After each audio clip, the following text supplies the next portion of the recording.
Congressman Paul, you have wanted to pull U.S. troops out of Afghanistan for years. In fact, you said on the House floor about the U.S. military's efforts in Afghanistan, quote, "Whose interests do we serve by continuing this exercise in futility?"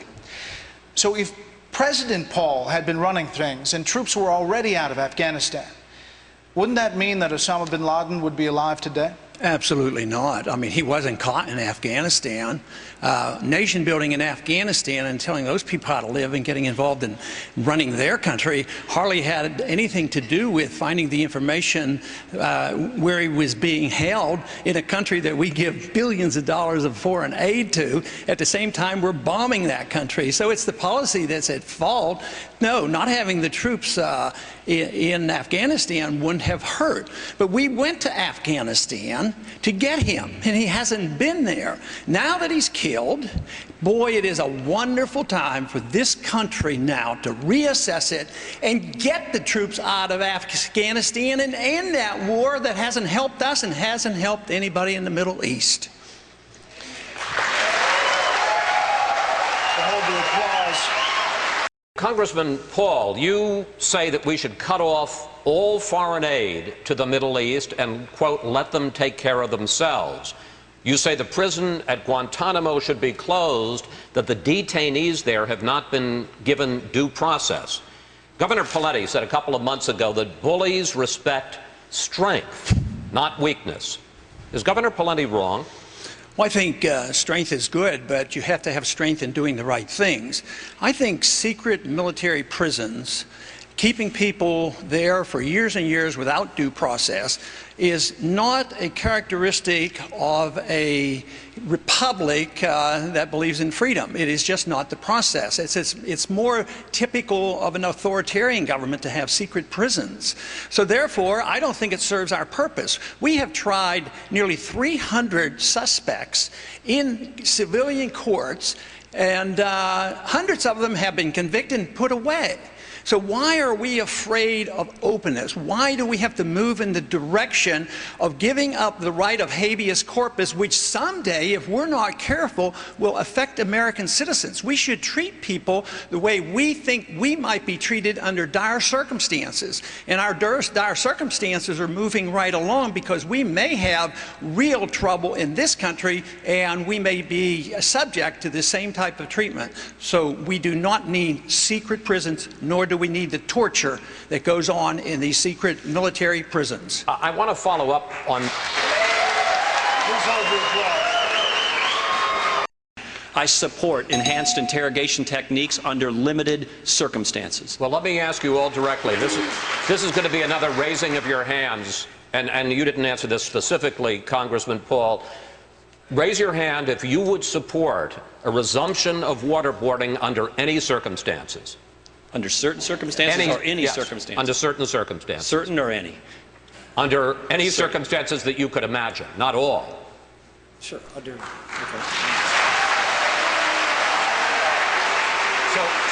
So just to be clear, the three of you under individual case-by-case basis would support waterboarding. Congressman Paul, you would not. No, I would not. And Governor Johnson, you would not. Anything. Congressman Paul, you have said that medical malpractice awards are creating a crisis in the medical industry, driving doctors out of the business.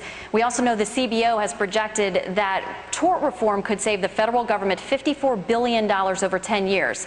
So why are you against federal tort reform? Because the federal government shouldn't be involved. It's a state matter. Tort law is a state matter. And it's a tough vote for me because as a physician, I know doctors are on the receiving end, and it does push up, the cost of medicine. But if you look carefully at all my legislation, I have offered a free market alternative to this, to allow the doctors to negotiate, to make contracts, get them out from under the monopoly control laws, give tax deductions for insurance policy where there's no fault insurance. And there is a way in the private market today. We can't contract with our patients for a third-party third-party settlement, and that takes it out of the market, turns it over to the attorneys. If they accept my position on this, a free market approach, and not a nationalized tort law control of this, believe me, we'd put all the trial lawyers out of business, and they wouldn't get most of the money that comes from all these lawsuits when they're suing doctors. Thank you, Congressman. Congressman Paul, you routinely vote against raising the debt limit. Would you let the country go into default, which all the experts agree will only make continued borrowing even more expensive for the U.S. government? And you want to cut government spending, you say, by 50%, eliminating everything from the Federal Reserve to the Department of Homeland Security. Yeah, under your plan, what would you leave for the federal government to do? Yeah, it's sort of like to follow the Constitution, and then we wouldn't have these kind of problems. No, you have a government that provides national defense, but you don't have militarism and you police the world. Maybe we could take care of some people back here at home if we weren't spending $1.5 trillion a year on our militarism. That money needs to be spent back at home, and we would have more defense, not less defense. So I don't see why we should raise the national debt. You say we'll default. Probably not. They have money coming in. They can patch it over and pay it, but that's the only way they're going to get a message. But it's nothing new. Our country has defaulted 3 different times. They promised at one time during the Civil War to pay in gold. They refused to. In the 30s, they promised to pay in gold. They refused to. And then in 1971, they promised to pay foreigners in gold. We defaulted, and we stuck it to them. So once again, we're going to default. We're defaulting every single day. That's what your prices are doing. Prices go up. They're defaulting on your money. So we need to look at the Federal Reserve System. Congressman Paul, you've expressed concern that Israel will act unilaterally and start war with Iran. You've also said you fear that the United States will condone an Israeli attack on Iran. How does President Paul plan to stop Israel from acting? I think Israel has to do what they think is in their best interest, and they shouldn't have to come and ask us permission. If they have border problems or if they have trouble with Iran, they didn't ask us permission to bomb the nuclear site in Iraq in the early 1980s, and I think that was fine. But I think they become too dependent on us, not only for money, and they economically become dependent, they become dependent in that they can't even work toward peace with a country that we might not like them to do it. But I don't want any of this foreign aid, Pakistan or anybody else, because the principle is wrong, and because it doesn't achieve anything. If we stop all the foreign aid, you say, oh, you're going to hurt Israel. But you know, the Arab and the Muslim nations get twice as much money.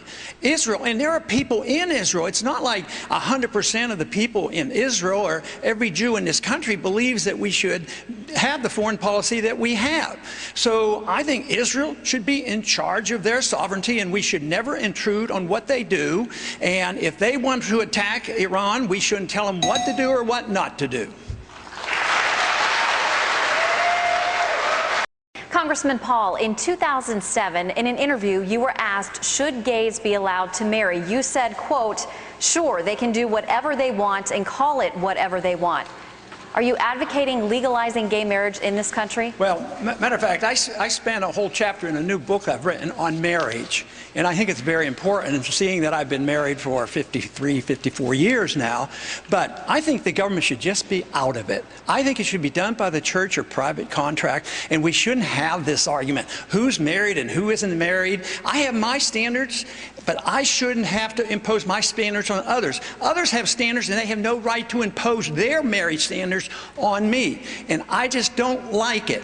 But if we want to have something to say about marriage, it should be at the state level and not at the federal government. Just get the government out of it. It's one area where it's totally unnecessary, and they've caused more trouble than necessary.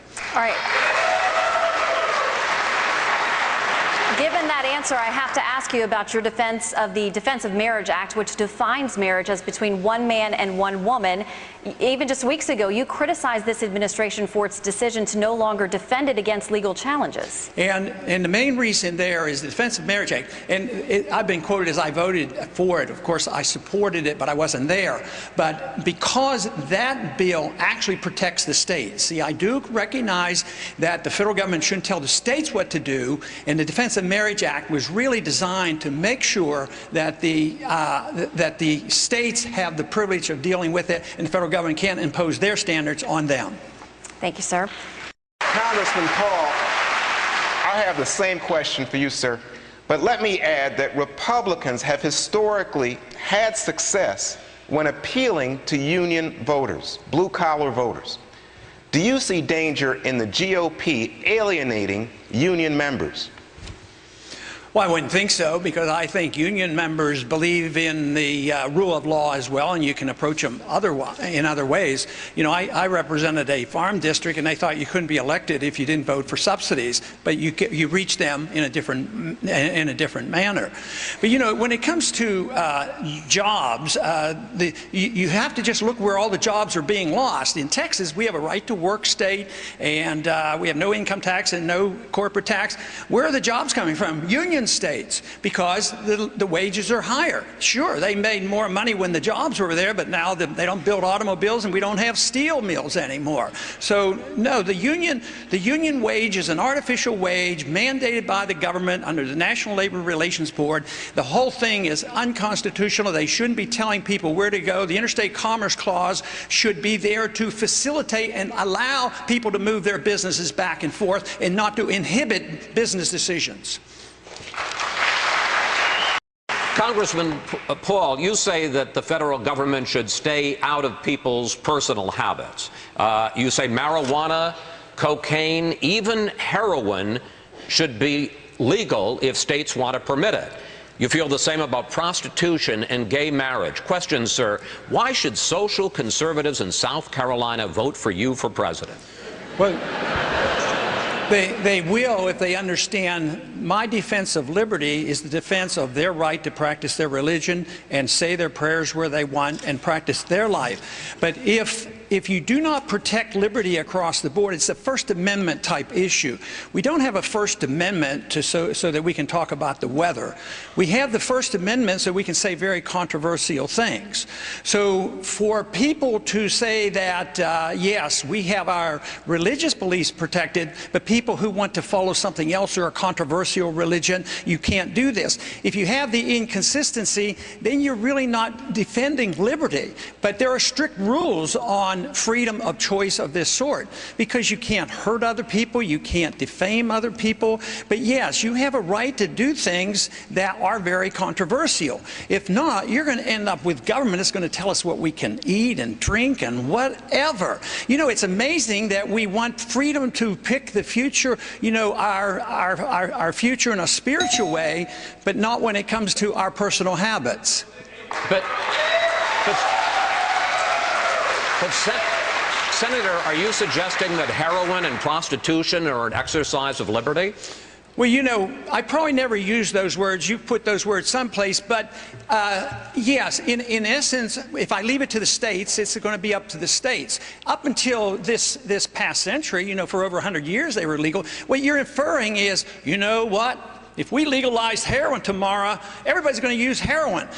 How many people here would use heroin if it was legal? I bet nobody would put the hand, oh yeah, I need the government to take care of me. I don't want to use heroin, so I need these laws.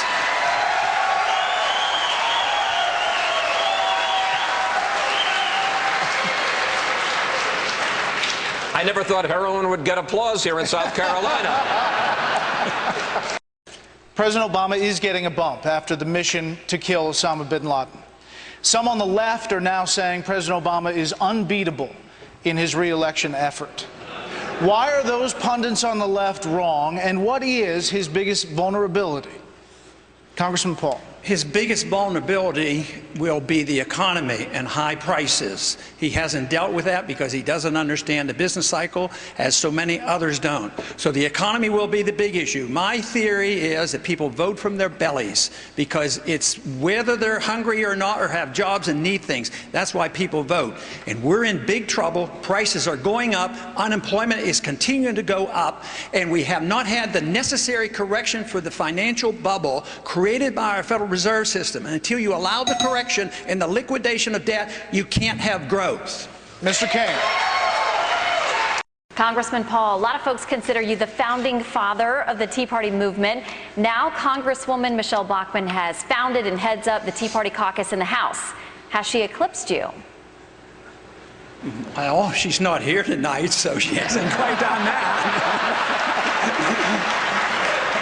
So, And we attend Tea Party meetings together, and of course the Tea Party movement was started during the last campaign when there was a special day where they raised $6 million spontaneously, and that was the beginning of it. But no, I don't feel threatened. Thank you, Congressman. The big issue today is the budget and the deficit. We approach it in Washington by looking at it as an accounting problem, and it isn't. It's a philosophic problem.